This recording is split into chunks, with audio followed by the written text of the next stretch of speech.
like that's one thing I actually told my team this year, like before the game. I was like, I want you to think of somebody in your mind, and that at the end of this game, I want you to go tell them that you played that game for them. And like, if you can look them in the eye after the game and tell them that, hey, I played that game for you, and you can be proud that you're telling them that, I think that's a powerful place to come from, that gratefulness. So, and I've tried to remember that coaching-wise too. Welcome to the FocalFlip Podcast. Every week we take a deep dive into the mystery and stigma behind mental health and explore real-life stories of struggle and triumph. We aim to educate and encourage others as we bring together a diverse group of guests. From the streets to sanctuaries, classrooms to boardrooms, mental health does not discriminate, and neither do we. Prepare to laugh, prepare to cry, prepare to be changed. Let's get into it. Brent Sowder. What is up? Welcome back. I can't believe that you've had me back 3 times now. Third time. It's such an honor. Dude, it's awesome. I'm so pumped you're out here right now. Well, as the kids say, I am hyped. I'm with it. All right, guys. So you all can see, this is, I told you, I'm going to start inviting guests back. And this is a third time appearance from coach, mentor, teacher, who has become a great friend of mine. Likewise. Brent Sowder from Campbell County High School. Brent, how are you, my man? Hey, doing great. Glad to be here, man. I appreciate you having me. So, ready to get into this. Dude, I am. I know. I'm pumped. I text you and you're like, hey, we end up just making stuff happen, which is really cool. That's what it's about, man. That's what's life. For sure. We've been meaning to connect a few different times over the season. And then when I started coaching at Twin Hoffel, is when I remembered what the grind was like. Oh, absolutely. With coaching. So the one of my favorite adult jokes is, or whatever, is like, you got really good friends and you'll send them a text and you'll be like, hey, can you do anything this Wednesday? Like, no, I can't. How's next October? That's how it feels like sometimes. Like, because everybody's on their grind, everybody's busy, especially in the coaching world and with what you got going here. I mean, it keeps things interesting though too. Yeah, it really does, man. It kind of got my juices flowing again, getting back into coaching. And I did miss more of the varsity high school games that I had planned on and what I'd done the previous year. So that kind of was bothering me because I love my high school teams. No doubt, no doubt, guys, man. No doubt. Yeah. Well, we appreciate the platform you give us. That's for sure. Oh, no problem. No problem. It's been a blast. It really has. We've got a lot to catch up on, man. No doubt. Can't wait. I know. You were like, what are we going to talk about? Like, don't even worry about it. We got stuff. We're just going to sit here and bullshit. Yeah, dude. Love it. That's where when you have a third-time guest now, it's like, all right, look at my shoulders. I'm just kind of like chill. Chillaxing. Yeah, I'm friends with this guy. That's right. Absolutely. No doubt. No, man, let's catch up here, okay? So, yeah. FocalFlip, thank you for supporting me since the very beginning. Oh, glad to. I believe in what you're doing, and it's been awesome to see it grow the way it has. So thank you. When good people do big things, it's an exciting thing for this region and beyond. I appreciate that. To the moon, Yeah. We say that actually, Jeff and Brian and I say that a lot. To the moon. Yeah, absolutely. To the moon. No, I really appreciate that, and we were joking before we were recording here about him being an OG. He's one of the OGs from the FocalFlip Podcast. It could possibly be the only time I've ever been referred to as an OG, but I will gladly take it. It's great. Give us some years, my man. That's right. So let's start with the most important thing. Okay. I'm ready. Your refrigerator. The fridge is in terrible shape right now. We are coming up, at the time of this recording, we are coming up on postseason. So it's not in good shape. There's a whole bunch of mozzarella sticks in there. Mozzarella cheese, just like those little cold sticks or whatever. Just grab and go. Everything's got to be grab and go. Do you sliver the little? Yeah. It's maddening because sometimes they just stick together. So I think when I get impatient is when it doesn't come apart the way it should. But yeah, a bunch of mozzarella sticks, bunch of water. So the fridge is not in great shape, but that means life is happening and we're moving fast and there's just a lot of stuff going on. So I'm okay with it. I understand. Are you hitting Taco Bell a lot? Taco Bell. Well, I said this. What's the go-to again? The problem is, so after the game, it's usually McDonald's, 2 burgers. But I want to stay single? No, just single. And I want to stay good for healthy, you. so I just get a cup of water. So, That's actually a great move. It is. So I do that, and then I think it's a problem for me being a 44-year-old that Wendy's has memorized my order as well. So that's been another development. And that's like, I may be coming here too much. That's the coolest thing ever. Yeah. I don't know why. They're like, Sprite Zero Cherry? I'm like, yep. Dude, here's a confession. All the local people are going to laugh when they hear this. Taco Bell here in Independence knows mine. No, see, that actually makes me feel better. I'm glad I came here.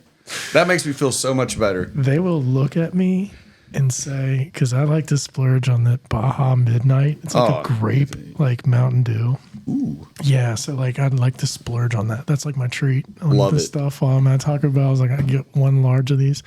So then when I'm eating healthier or whatever, if I'm swinging through, they'll go, did you not want your Baja Midnight?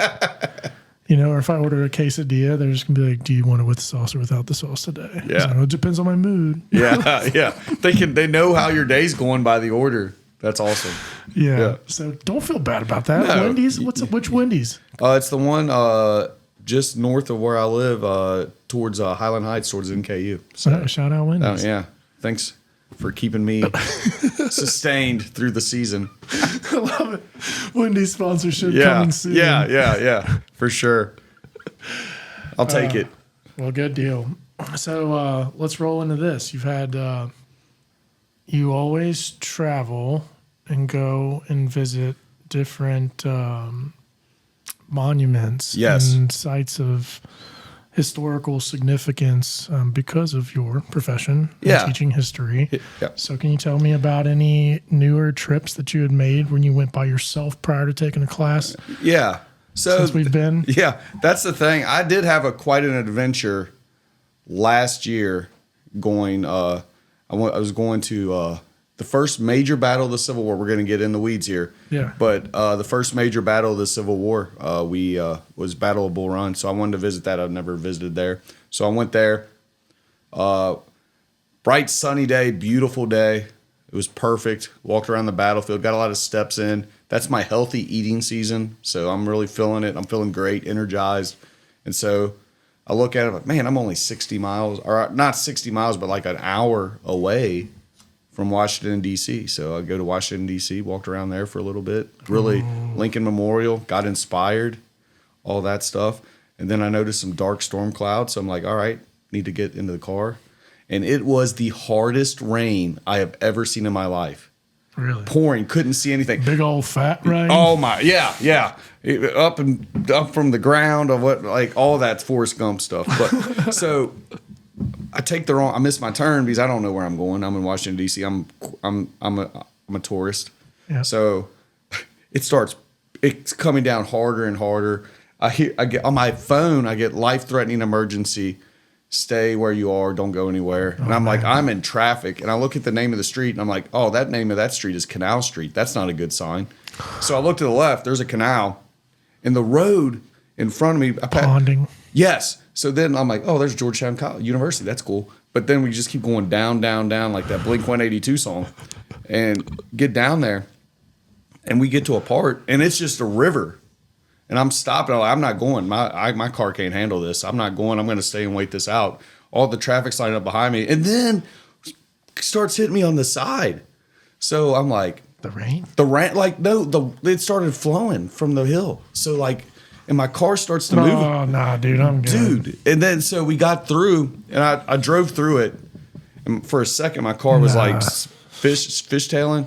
And then I got out and I was like, my God, I remember you texting me about this. I think I did. I think they did. Through a flood. Yeah. So here's the funny thing. Yeah. The funny thing is about this whole thing, I have no idea why I did this.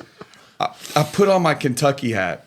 I had a Kentucky hat and I put it on. I was like, if I go in this canal, people are going to know I'm from Kentucky, dadgummit. That's how they're going to identify. Yeah. So I get in and I'm just like fishtailing. I'm like, And like, it's crazy. You stay calm. Like I was calm. And But inside it's like, yeah. And I go back and look at it, and like all the road behind me is closed. When we got through there, everything is closed on that road. So that was an adventure. And then I just made my way up to Gettysburg and did my normal thing. But, oh man. Yeah. But that was an adventure. And what I've told friends, I was like, it seemed like that to me, but I bet if you like look from above, I was probably just going through a puddle. But not when your car is like fishtailing like that. And like the rip that started hitting on the side, I'm like, huh. Hey, for you to text about it, I knew something. It was crazy. It was crazy. That was an adventure. Yeah, I'd say. Yeah, that would freak me out. I can swim and stuff, but just the thought of rapid floodwaters. Yeah. I know. And never drive through them. And I felt like I didn't have a chance. I felt like I had to, so I did, but I wouldn't recommend that. I've gained enough wisdom now to know to not drive through that too. Yeah, absolutely. Yeah. But then while I'm sitting there being patient, I would look at it and just kind of be a little bit anxious. What do we expect from this? I know. Yeah, 100%. But it's cool you said that about DC. It inspired me actually. I can't stand government stuff. Sorry, government, but I just can't stand a lot of that stuff. No doubt. Everything that has gone into the formation of this country and the Constitution, and I just love and respect history so much.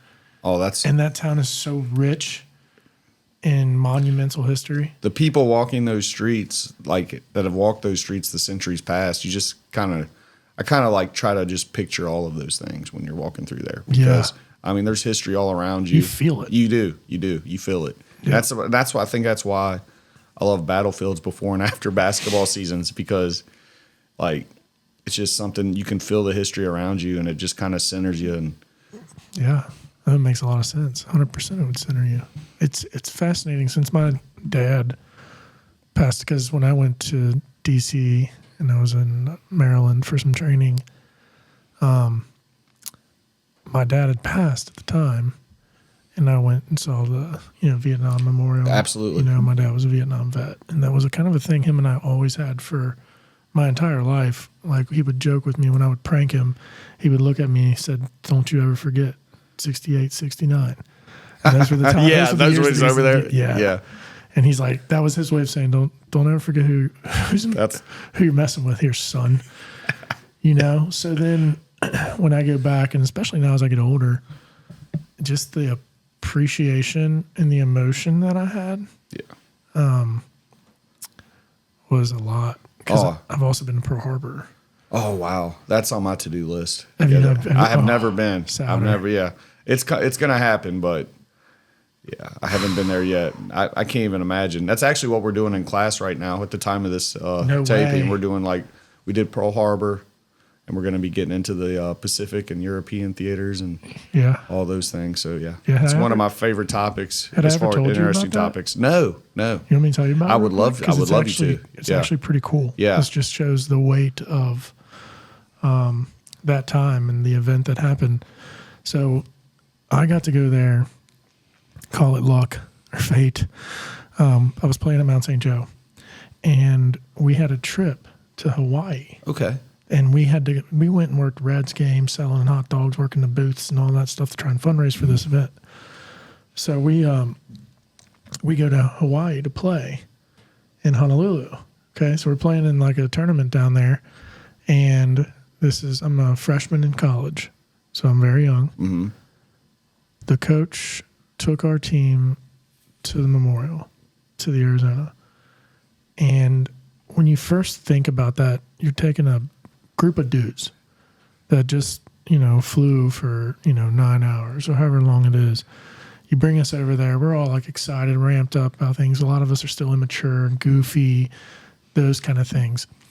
When we went on that trip to the memorial, to the Arizona, I've never seen a group of grown men as young as we are completely get silent, not under the instruction of our coaching staff. Wow.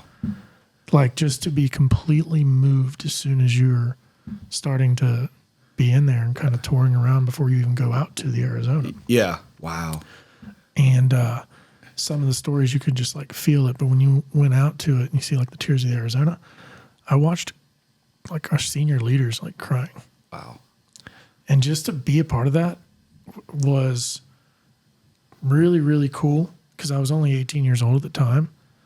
Now that I'm 40, 41, like, and looking back and knowing my dad was in Vietnam and like, knowing all this different stuff going to Pearl Harbor, just the appreciation grows farther. 100%. It You know? does. Yeah. Like, That's amazing. Yeah. Yeah.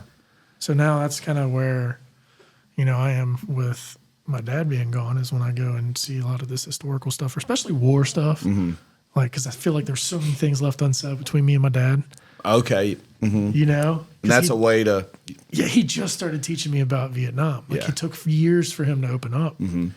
And then we were cutting wood back there one day, and he started. I was just curious. It wasn't like I was trying to give him PTSD. I just wanted to learn, and I was getting older. Mm-hmm. And I just grew fascinated with that, and he started to open up. Oh, wow. And tell me stories, and then some stories that were just kind of like inspiring, and then some that were just absolutely devastatingly tragic. Yeah. You just know? get a understanding more. Get a different perspective, yeah. And, for Dad he was always really, really busy, farm worker, Cincinnati Bell guy. Yeah. And then for him to start opening up with That's me amazing. as I'm getting older was like, oh, this is cool. So that's what, when I was. Because he never talked about it. That's what my uncle fought in Vietnam. And like, he was like, I was going through I was writing a college paper, whatever, I'm turning it over, and I was like, that looks like my uncle. And it was like in a textbook, like front line, he's a radio guy. No way. Yeah. So he never. Dad was a foxhole guy. Yeah. Oh, wow. So they were in it. Yeah. They were. So like, he never really talked about it either. And it was just, you can see in the moment. And then when he passed, you saw some letters and things that his commander wrote him and all that. And you just get more of an appreciation. Yeah. And then it makes me thankful, like those sacrifices that were, gave everything, mental health, all those physical health, all those things. And then I'm upset about trivial things. So it just, it kind of gives me more of a perspective there too. Yeah. And that's what, it. yeah. And when we teach World War II, well, everybody always says it's a cop-out. Like, oh, you're just showing videos. And we watch a pretty large segment of Ken Burns' The War, just because what got me into history was hearing my grandfather talk about, like, the European theater and, like, what his experience was. And I was just, like, fascinated by it. So then, like, now we're at a time when we get to World War II, those veterans aren't around anymore. Like, that generation is about gone. So I want them, and that's why I tell them, I was like, you're going to think I'm copping out by showing video. I want you to hear from the people that lived it. It's better than me. It's like, hey, read this article. Or in 1941, December 7th, the Japanese attacked Pearl Harbor. That's a good point. So I just want them to hear from the people that lived it. And like you said, like the experience with your father, my experience of talking with my grandfather, like what brings the best stuff about history isn't in a curriculum. It's in the shared experiences and how those shaped those people and how they overcame obstacles or didn't overcome obstacles. So point. I think the good stuff in history is the individual stories. And that's why I've always been interested in history. And that started from when I was like 5 or 6 years old, asking my grandfather about World War II and things like that. So, man, that's fascinating. Yeah. Yeah, it's all super fascinating stuff. Speaking of history, when you guys do history, do you study like... do you really get into depth of what provoked what and what started? I think cause and effect is always important to look at. And so, like, we're in World War II right now. We did the Great Depression and previous Roaring 20s before that, and, like, how each era lived. Like, Roaring 20s, wild, crazy time for a lot of people.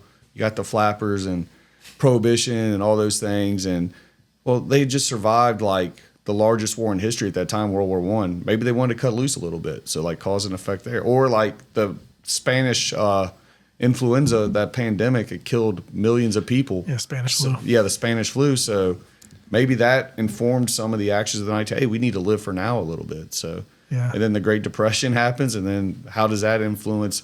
My grandmother saved money her whole life because of it could be gone at any second from her experience in the Great Depression. So you get to really understand people by looking at those, like, eras in history and things like that. So cause and effect. And I love military history, but I'd say that's like 4 to 5%, 6 or 7. No, I'm just kidding. No, 4 to 5%. You can tell I'm around high schoolers all day, but 4 to 5% of it is military history, and it's all mostly like social history and things like that. So yeah, it's just fascinating because it's such a hot topic, like just history in general, especially with wars. Yeah.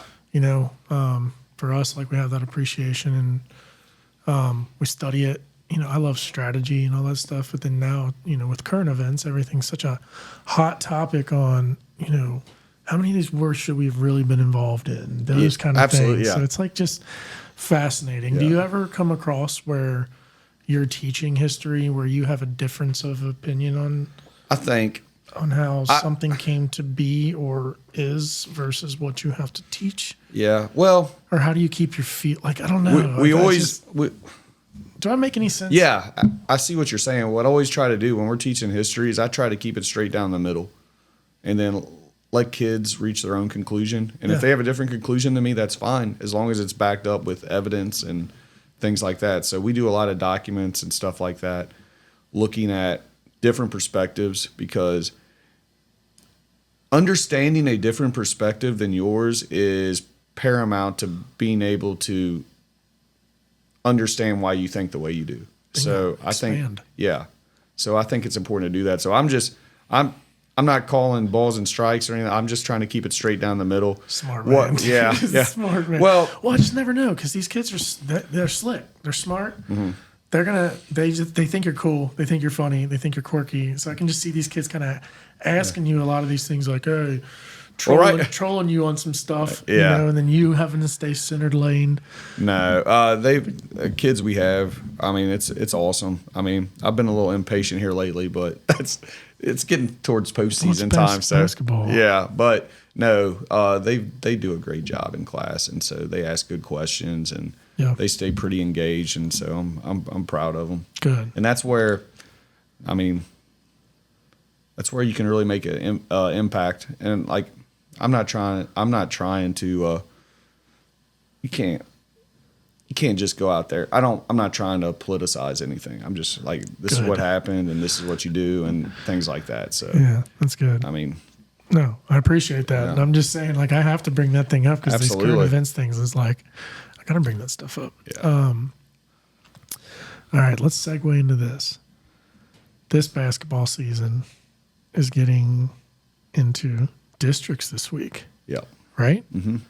So give me a rundown of the season, because I have my rundown via text messages with my video clips and everything of these kids. And I'll give you you'll give me an update. Let me go ahead and give a little bit of the backstory on that. Okay. You know, Coach Sowder and I were like, you know, we hit it off. Clearly, he's back for a third time. We've become good friends, and what's cool is he's very honest, very open, and there'll be times where we don't really speak, and then bang, like he'll send a text like, "Hey, I thought of this, or, you know, thought about you on this, or remind me to talk to you about this." Yeah. Or he'd send a clip about, you know, kind of expressing the excitement of a game, and then he'll send a text that's kind of the down of a game. And so everything we talked about in our other episode, it's exactly what transpires in that relationship between friends and coaches with one another. It's the ebbs and flows of basketball. It's the peaks and valleys. Yep. It's the game of runs.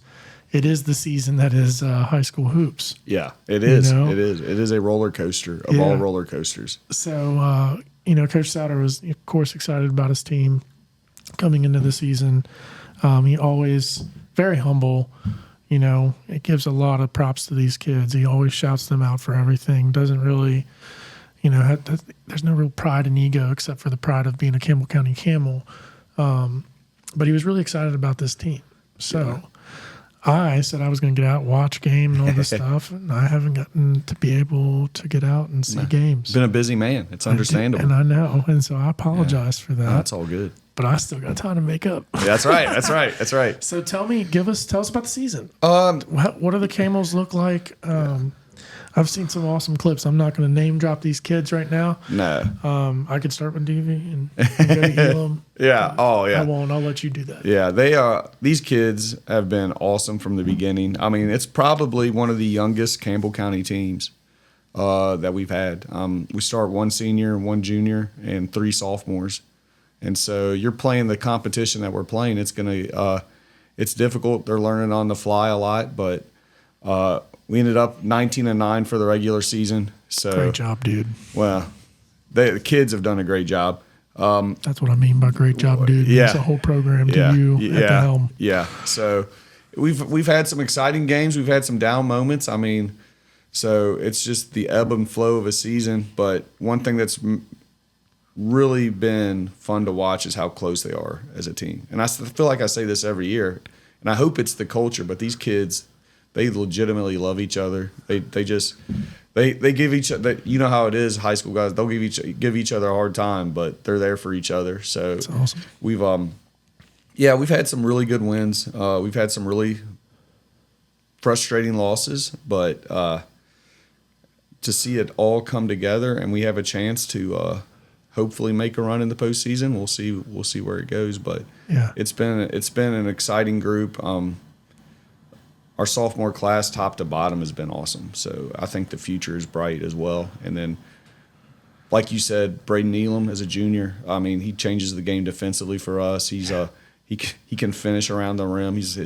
I think his field goal percentage is near over 60%. That's caught an eye on him early. Dude. Yeah, you did. Remember You were early on him. Yep. We were excited about him. Yeah. You were excited. Yeah, about him. absolutely. Yeah. And then he's been great. That's very efficient. Man. Yeah, he is. And then our seniors, I got to say something about our seniors. All 3 of them have been awesome. Lucas Anthrop has been a leader for us. He's been our captain, and he's come up big in moments, and he's kind of righted the ship when we needed leadership to right the ship. He's done that.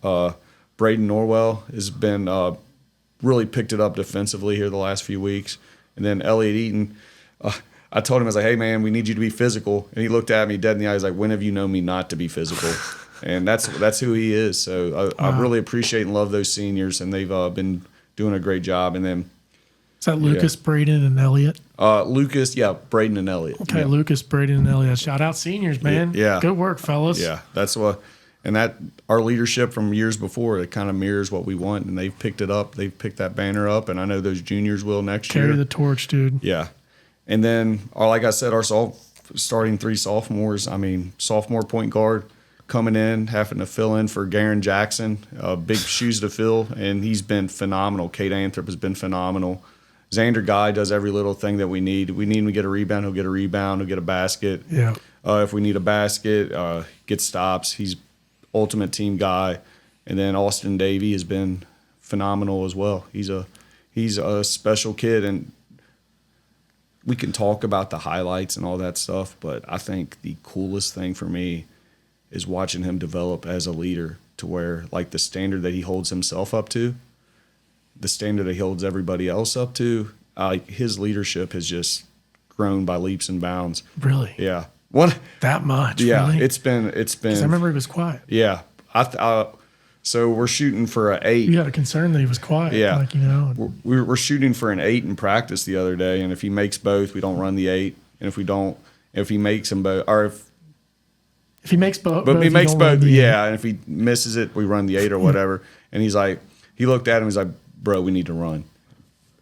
Missed it, and off they went. To me, like, I think that's tremendous, because usually people just want to get out of consequences, and like he's embracing, he's embracing the stuff. He's embracing the tough. So, like those sophomores. Good for you, Austin. Yeah, that's legit.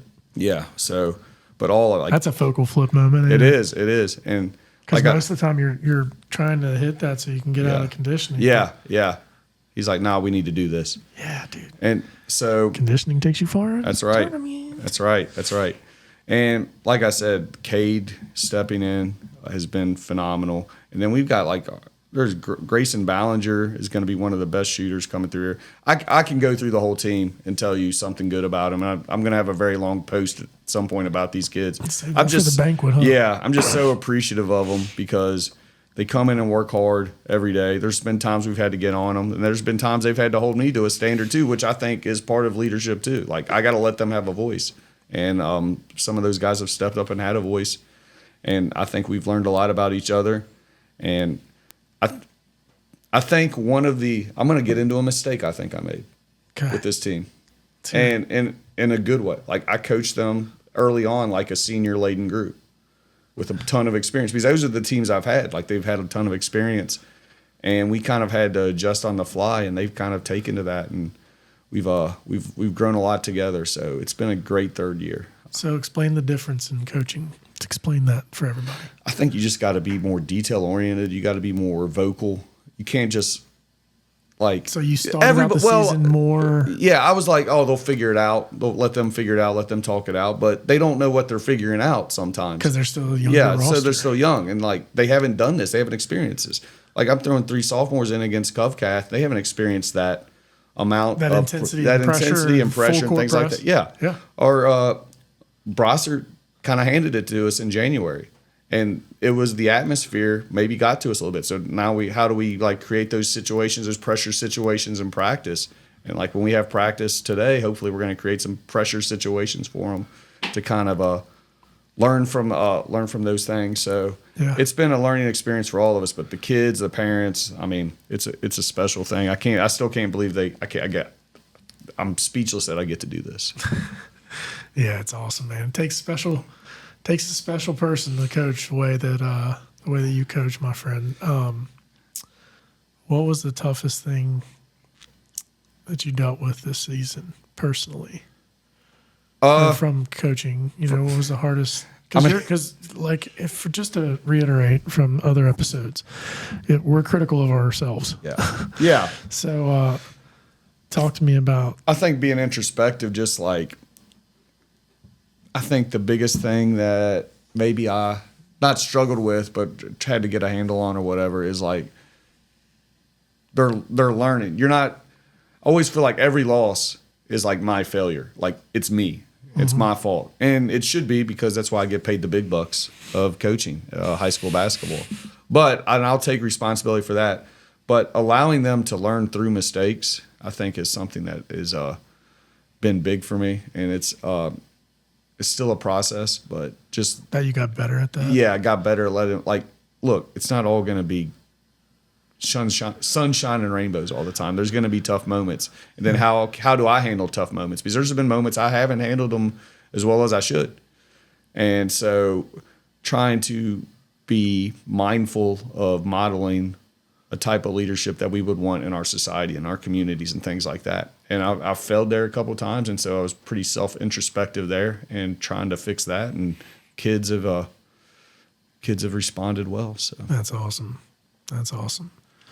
Who's the top? Who's the top right now in the region? Is it like MoCo? Yeah. Or is it GRC? Yeah, you got GRC, you got MoCo. I mean, our district is super competitive too. I mean, any of those teams can on any given night. So region wide, I mean, I think right now, if you asked a unbiased observer, they would say GRC is pretty clearly at the top.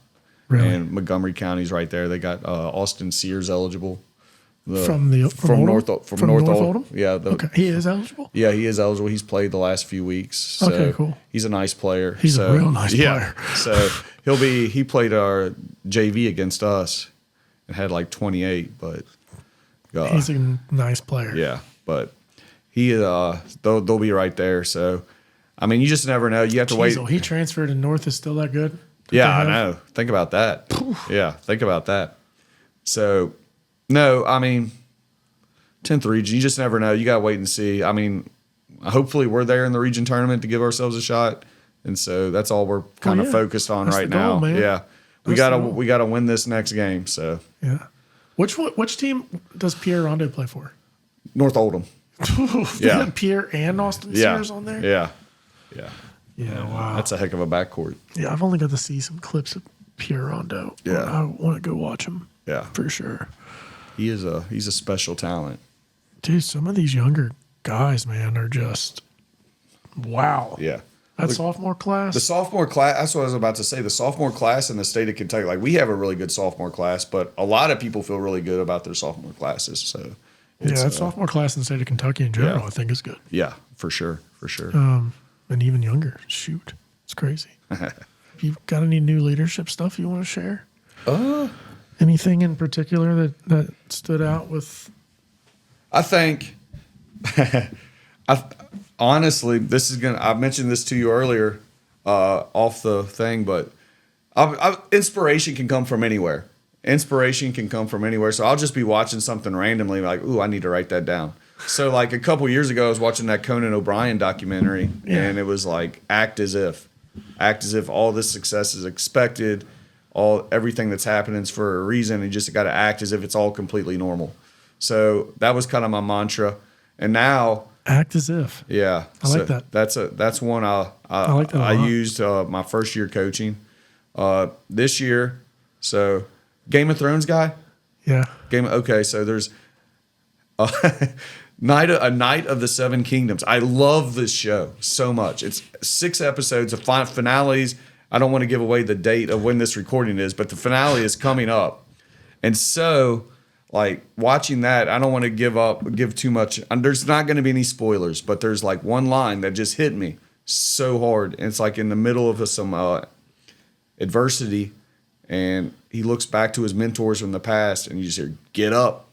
I'm like, man, that's it. That's life. Like, get up, just get up. And so that's kind of like something I've been thinking about a lot, because it's not always, like I said earlier, it's not always sunshines and rainbows, but do you have the ability to get up? Yeah. So I think get up. I think that is something that's a message that I've kind of taken on. And then my message every postseason, some years I share the poem, some years I don't. But do not go gently into that good night. So how much do we want to fight for that next game? So that's a pretty famous Scottish poem from the late 19th century or whatever. But one of the lines is rage against the close of day. So that's what postseason's coming. Every team's trying to take you out. We got to rage. We got to rage against it. So that's a rally cry. Yeah, it's gonna be fun. I'll tell you, I tell them postseason's the most fun time of year till it's not. That's a good point too. Yeah. That's a good point too. That's good stuff. I had Coach Listerman and Todd Humphrey on this past week. Their episode's going to be coming out soon. But Todd gifted me that John Wooden book. Oh yeah. Have you ever read that? Yeah, it's phenomenal. Dude, I haven't read. I'm getting ready to read it. Actually, I'm reading it tonight. Yeah. I saw that. That's a good lifetime of observations or something like that. Yeah. Dude, I'm fired up.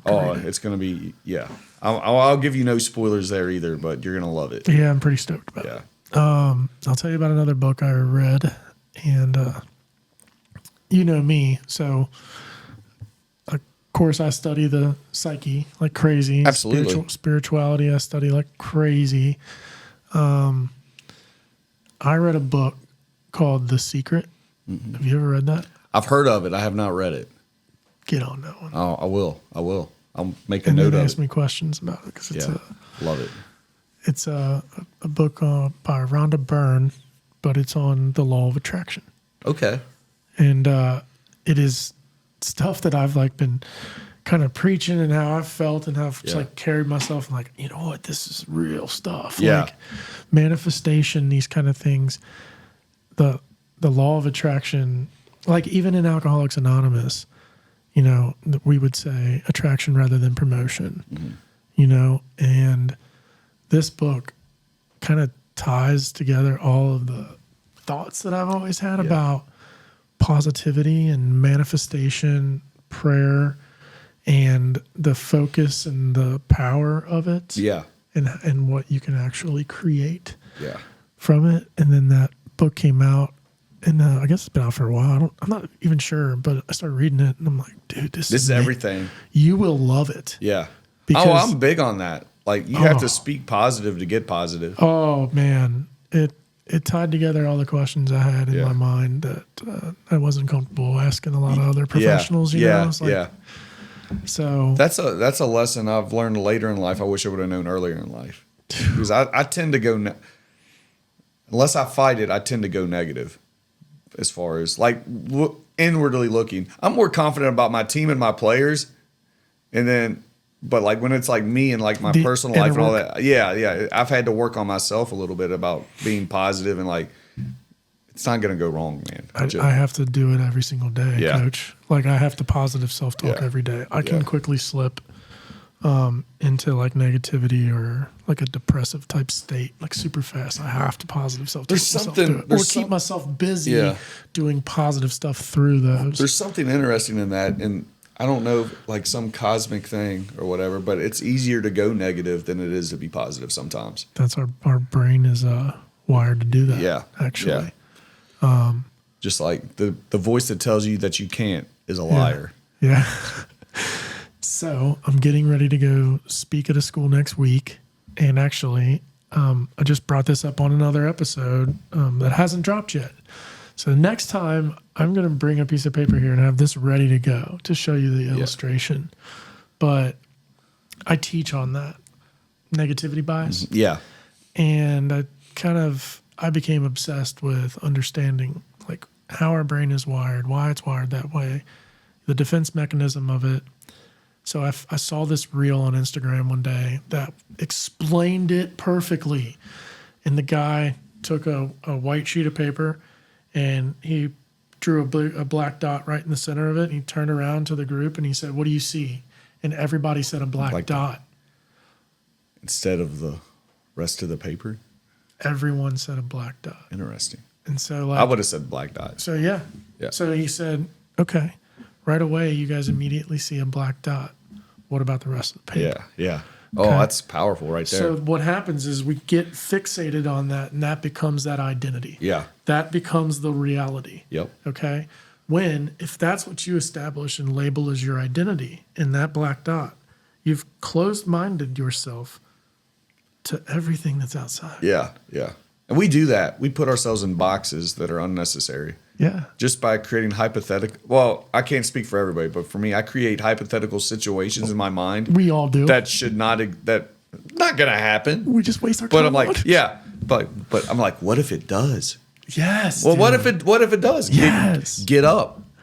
Get up. Get up. That's right. Get up. Yeah. That's all it is. Get up into the new microphone. By the way, guys, look, I got a new microphone. I'm pretty stoked about it. That microphone is If this nice. sounds terrible, I'm going to be pissed. Yeah. The microphone is awesome. It's going to sound great. Yeah. Positivity. Hey, that's what I know. It's kind of cool. Like, I look at these little types of wins, you know. I'm grateful for everything that I have, but then like being able to just upgrade a microphone one time, like when I upgraded the cameras last year, like Love it.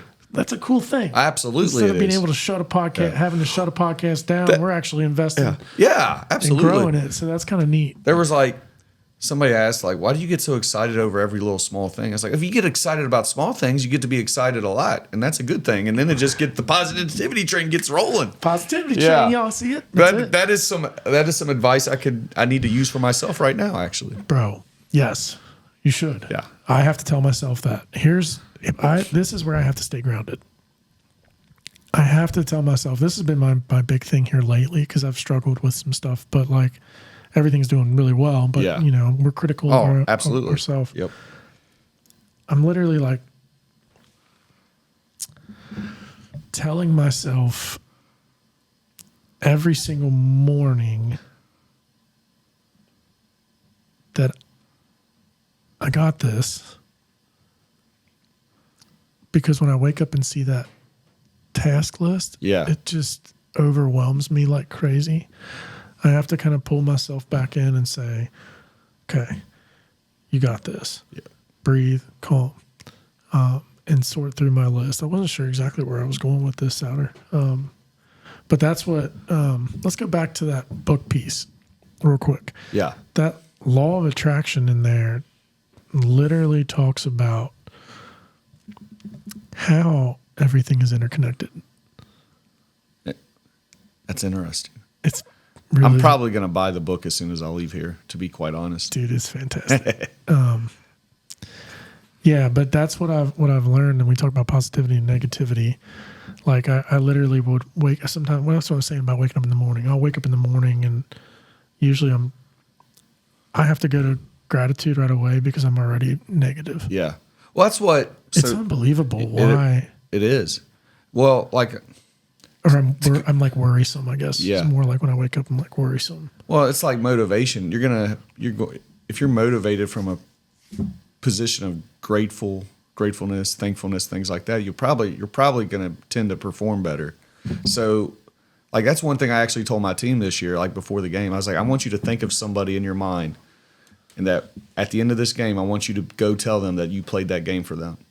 And like, instead of like, I think sometimes as coaches, and I do this, we all do this, every coach does it. Like, we come like, they think they're better, like coming at like from a spirit of negativity. And I'm just like, what if you just played for like people that supported you and loved you and all that? And like, if you can look them in the eye after the game and tell them that, hey, I played that game for you, and you can be proud that you're telling them that. I think that's a powerful place to come from, that gratefulness. Yeah.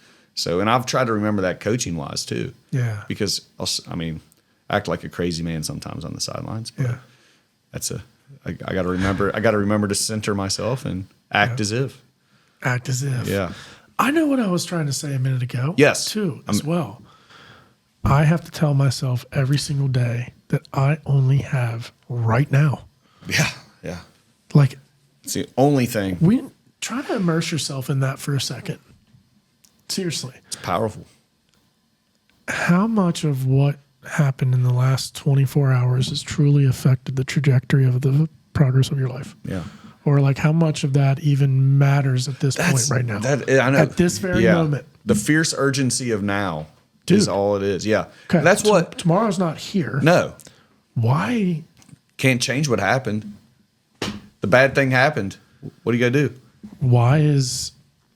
Look, if you dial everything back, history. Yeah. Like, yeah. That's another thing. A few years ago, I told a player, like, they came in and they played poorly the first half. It was when I was a JV coach, and they like hit a locker or whatever. And I was like, man, what has happened in the last hour that's fundamentally made your life worse? Parents still love you, still get to go to school, still got a second half to go. I was like, be frustrated with how you played, but you can't let that, like, now that's negatively impacting you, and your outburst is negatively impacting the team. Your life is still good. Yeah. I'm still going to Wendy's after the game, win or lose. So, and they're going to have your order ready. Yeah, that's right. So you just got to keep that, like, that present next play mentality. And it's so hard. I'm poor at it. I'm very poor at it. But. And I think that's what's been so impressive with Kurt Signetti and his coaching style and keeping people right. Yeah. Level, because that is what it is. Like I try to teach next play, like understand, especially in the short game situations type stuff. But we tend to hang on to the past and then like leave our identity in that. Yep. Instead of just being completely present at all times. And that's why I think you see the greats become greats. They have because they do so well in the present. Yep. At everything. Yep. And then they stack those days up without, It's true. I think that's a big part of it. And that's something we're I'll speak for me, all of us normal people are trying to learn. Like like being able to keep on that positive mindset. Yeah. I think you have to break it down into moments. I think that, we have these big goals and all that stuff, and we just constantly have to break that down. Yeah. And then have consistency. Consistency is the key to everything too. Yeah. It really is. Consistency. If you can be consistent and you can be positive and you can be intentional, you got something cooking there. Yeah. That's a fact, man. Yeah. All right. Anything you want to end on, man? This has been awesome. I appreciate you coming back. I appreciate you having me. So just proud of you, everything you're accomplishing. And thank you. Hopefully when I go back and listen to this, I can reflect on a successful postseason for the Campbells too. That'd be dope. That'd be dope, man. Yeah. Good luck. Congratulations on another successful season. 19-9 is incredible. Yeah. Especially, shout out to those 3 seniors, but having a younger lineup as well. Yeah. Shout out to those guys for grinding through the season. All 15 of those guys, man, love them to death. The way they've embraced it. It's been awesome. So best wishes to you, buddy. You know I love you. You're welcome back here anytime. Appreciate you. All right. Yes, sir. All right. We'll see you guys. Hit like, hit subscribe. We're out of here. See ya. So guys, you should like and subscribe and like hit that Okay, I can't get it. okay. I'm not used to this. Hey guys, subscribe to my dad's video and just like the bell. Hit that like and subscribe button. Hit that bell. And stay tuned. Love y'all. 100%. Love y'all. We're out. I love that.